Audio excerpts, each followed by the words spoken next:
Ma kakvi? Kako će pčela u žlicu čaja ući? Ne može. Kako će ući? Ajde. Dobar dan, je li ovo obrt za otkrivanje talenata? Je, izvolite. Koji je vaš talent? Pa evo, ja imam glazbeni talent. Bob Dylan mi je uzor, volim onako pisati svoje pjesme. Mogu vam i odsvirat nešto ako vam je. Bob Dylan. A dobro, nije on jedan kriv. Slušaj, mi ćemo tvoj talent iskoristiti tako da ćemo ga prilagoditi tržištu. Pa dobro, treba i publika, jel? Ispunite ovaj formular o vašim sposobnostima, talentima i tako dalje.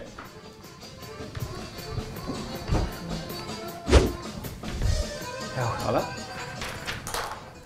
Ines, evo šaljem ti papir, provuci ga kroz sistem. Može. Može. Ne, ti poklon.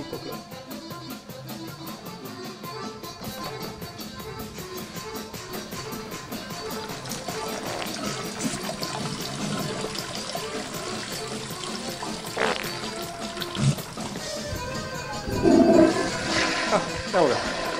Evo, mi smo se postavili na vaš talent da bi ga prilagodili tržištu. Sad izvolite potpisati ugovor. Uključuje skidanje na sceni kamere u spavačoj sobi, obrijati prsa, nazalno pjevanje. Nemaš pravo javno iznositi svoj stav. Pa da ovo krivi papir. Aha, to su naši uvjeti. Ti uzmi ili ostavi. Osim toga imaš još samo narodno pjevanje i tehno. To nam je ostalo. Tu nam fali ljudi. Ako možeš, super. Ako ne možeš... Pa to nije za mene. Ja bi više volio onako lipu pismu dalmatinsku. Tedi spalato, G. Tedi spavat? A ti bi Tedi spavat? Nećeš! Tedi spavate, izlazi man! Šonjavi napolje! Tedi spavat! Ti bi spavat! Izlazi manka!